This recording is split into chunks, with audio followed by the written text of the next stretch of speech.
Welcome back to Recruit Elite. Today, we are going to discuss about the cold emailing. Are you looking to enhance your cold email outreach and create a system that truly wins over your prospects? This video is packed with 10 essential checks to help you master the cold email game.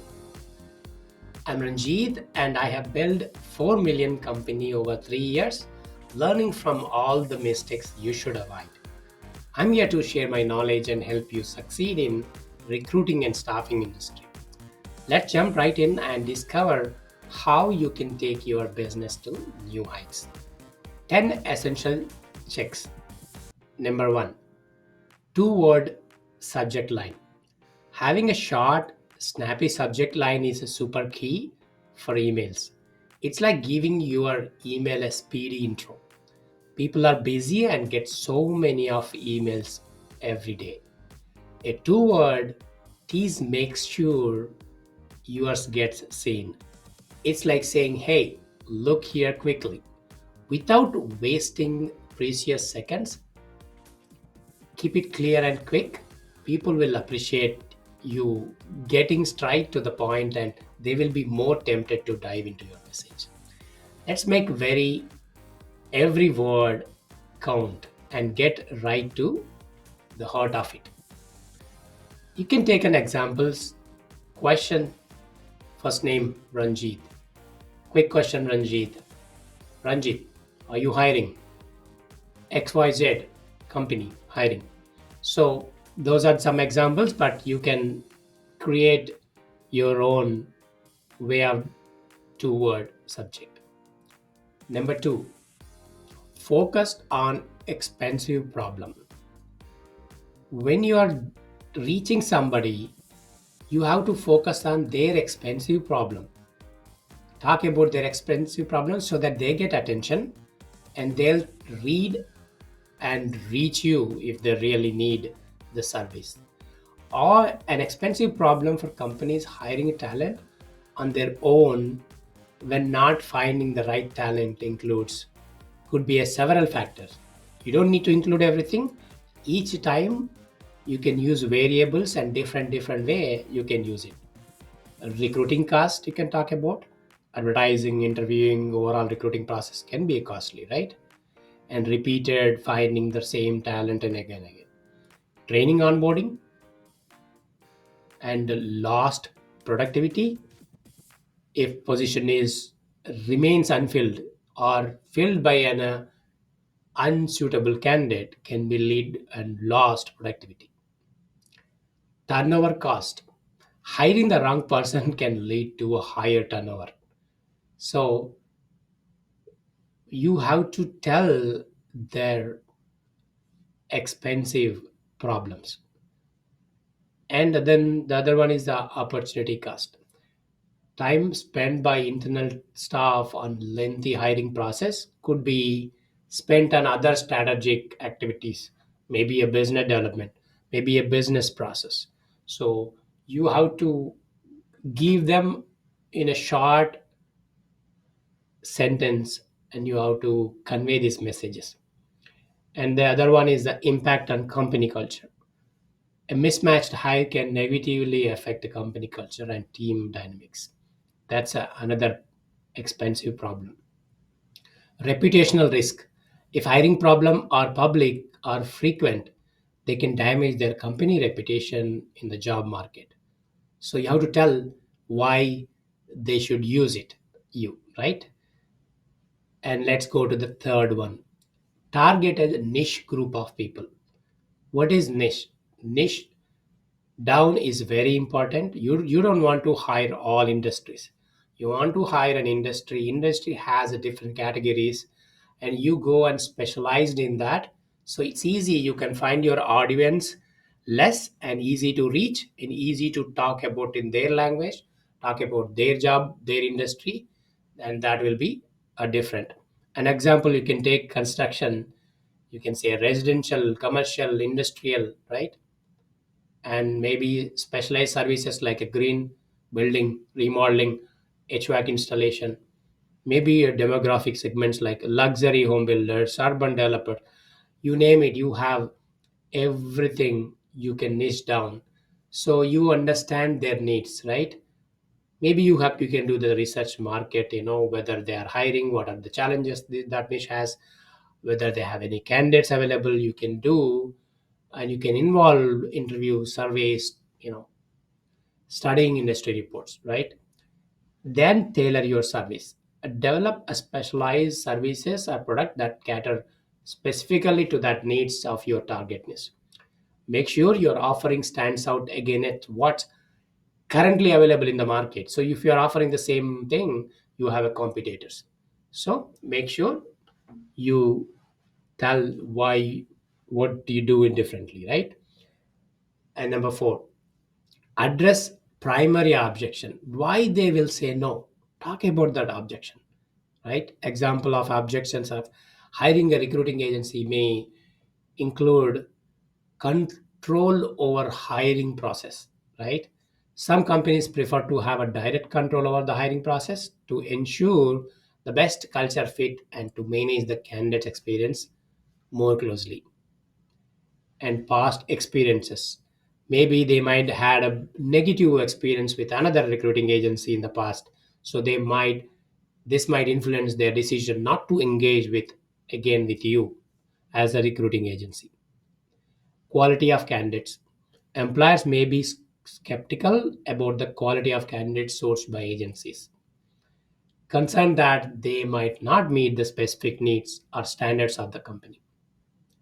Or in-house capabilities, they might have already a strong team, in-house recruitment team with sufficient resources and expertise to handle their complete talent acquisition process effectively on their own. So, and again, the other reason would be the confidentiality. Some roles they don't want to tell they're hiring, they don't want to even post online, they don't want anybody know the sensitive or confidential information. Then long-term cost effectiveness. An example, if you are a company and you probably going to hire a lot of people, and investing in developing an employer brand or in-house recruiting, capabilities might seem more cost but effective in the long run compared to the recruiting costs and using external agencies. Perception of need, a company might not see the complex of their hiring needs as requiring the specialized services of a recruiting agency. So they don't know. So you have to ask questions and make them understand why it's important to use your service. So each of these objections reflects different priorities and experiences. This influence a company decision making process regarding the use of recruiting agencies. And number five, meaningfully different areas. What is the differently, right? The meaningfully different show the real value, right? When using the term meaningfully, a different area is a cold emailing. It's often about highlighting a part of your product, services, or business approach that clearly stand out. It should be evident how this area of your offering is not just a different but superior or unique compared to what's available in the market, right? And resonates with the receipt's needs. The difference must be relevant to the challenges, pains, goals, and recipient grab their attention, make them to see the value what you are offering. Promises real value. The differentiation should promise tangible benefits, whether it's a saving a time, reducing their cost, or improving performance or providing a unique experience is easily communicable. The concept should be simple enough to conveying quick and effectively in the email where you have a limited space and recipient limited time. In your cold email, when you point out a meaningfully different area, you should tailor this aspect to each recipient or segment of your audience. You cannot just send for everybody. Ensuring that message resonates and feels personalized. This tactic is indeed an increase the chance of your email sparking interest in leading the conversation or conversion. Number 6, social proof. This is very important. In the context of recruiting agency, social proof can be leveraged to enhance the credibility and attract both clients, employers, candidates, job seekers. Here are several ways maybe you can point out and you can use the social proof. One is the testimonials, client testimonials, the positive feedback from the past current client or their successful hires. Then candidate testimonials also, stories from the individuals who have found their jobs through the agency. Some case studies, success stories like detailed accounts of how the agency has solved complex hiring challenges for other clients. Impact report, data driven report showing the long term benefits of hires made through the agency. Rating reviews, this is very important. You have a social proof, you can go and you have some good reviews in Glassdoor, LinkedIn, Google, you name it. You can just that's a really a good asset. Ranking, maybe you might got some recognitions in the industry, awards, social media presence, or something like that. And engagement, active engagement with the followers sharing success stories and job placement announcement. These are also important. Endorsement, so shares, likes, and comments from the social media, satisfied client and candidates also useful. Professional affiliations, kind of membership, right? You are member with some other BBB or some other thing, so that make sure your company is genuine and so that they can build a trust with you. Or any certifications you have, media coverages, accomplishments, or anything, any articles, interviews. So these are all, you don't need to mention everything. I'm just giving you the possibilities, are differences, what kind of social proofs you have. You can use it to leverage these kind of things. So you cannot put everything in this email. You have to use it, maybe segment it and use it, see which social proof is getting more positive responses. So by effectively showcasing these elements of social proofs, a recruiting agency can build trust, authority in its market, thus attracting more business and better client. Number 7, U to V ratio 4 is to 1 means when composing a cold email of recruiting agencies to acquire a client, maintaining U to V ratio. So where I need to talk about U 4 times and V 1 time. It can be very effective. This means for every one time you refer your agency and your team using we, us, or ours, should we mention your client or potential clients 4 times. Using you or yours, this client centric approach can help you make the recipient feel valued and central to the conversation. So who doesn't like talking about them, right? That's another way of adding it. So use it whatever is the best for you. Number 8, personalization in the PS. This is an optional, um, but this can be, personalization in the cold emails is important because increasing engagement, emails that includes personal elements tend to be more engaging.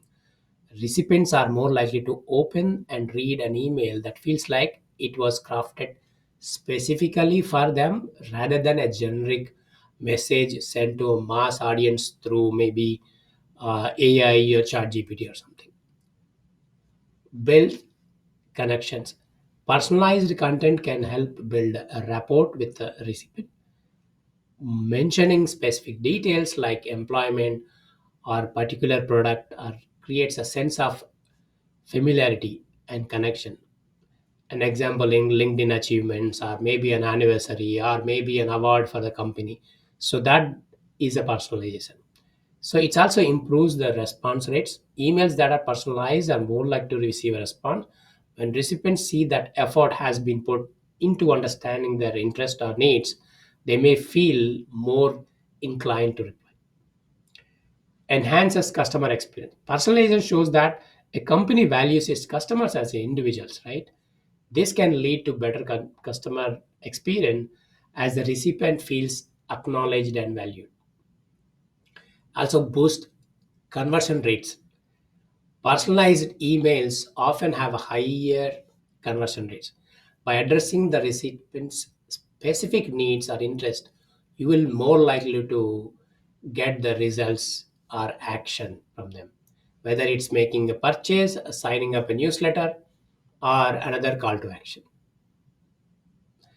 And also this helps to stand out in the inboxes, right? Personal emails can help your messages stands out the crowded inbox. You get hundreds of email. Why would they open each and everything?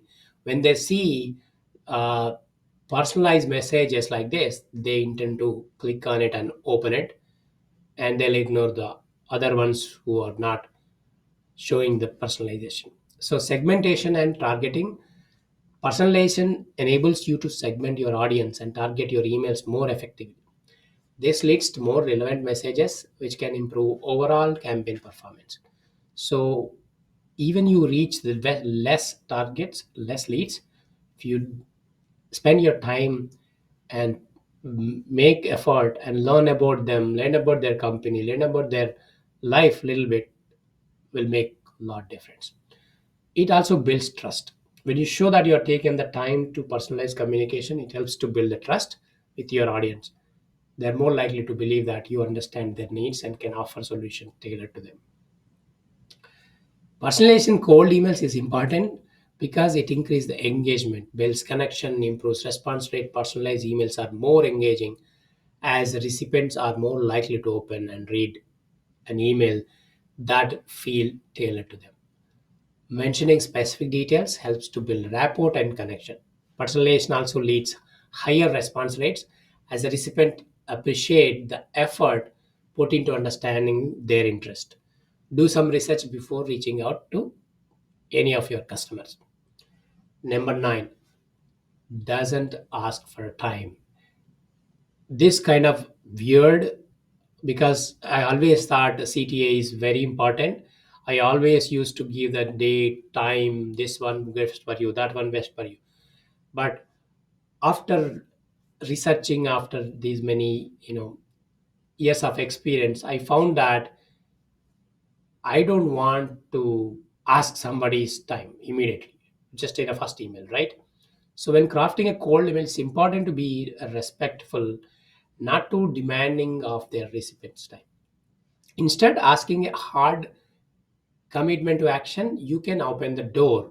You just open the door for future or further engagement by asking if they would be interested in more information. Or you can ask the permission, you can send a video link. You can ask permission, you can send a calendar link, and to learn more at their convenience. So this approach is very important and low pressure, and inviting recipients indicate their interest without feeling obligated. And number 10, less than 100 words or 70 words, but it's very hard to put in 70 words in a recruiting cold email. I would say maybe you can do 100, 110, or you can reduce it. You can segment it, send one email for 70 words, send one email for 100 words, send email for 150. So this will be very easy because nobody has the time to read more than 100 words of emails, right? So start with a simple conversation type. In this in this AI world, you get everything in the chat GPT, but they can easily identify whether it's you or an AI. So always go with a conversation type, give as low as information, try to cover as much as information what we discussed in this 10 essential checklist, and you can create a winning cold email system with it. And one important thing, every business is different, every client is different, every industry is different. So not one cold email system or style or type will suit for all. So you have to learn from your own research, your own experience. So you cannot guess, or you cannot use somebody's cold email and copy paste it. So do your research, do segmentations, and create your own email, and use this essential checklist to make a perfect email. And that's wrap up today's video on 10 essential checks for winning cold email system. I hope you found this information helpful and insightful. Remember, building a successful business takes time and dedication, but with the right knowledge and strategies, you can achieve your goals. If you enjoyed this video, make sure to subscribe to our channel for more valuable content like this. Oh, and guess what? We have an amazing Facebook group filled with entrepreneurs just like you who shares their experience and insights. Join the group now by checking out the link in the first comment. Thanks for watching, and I will see you in next video. Bye-bye.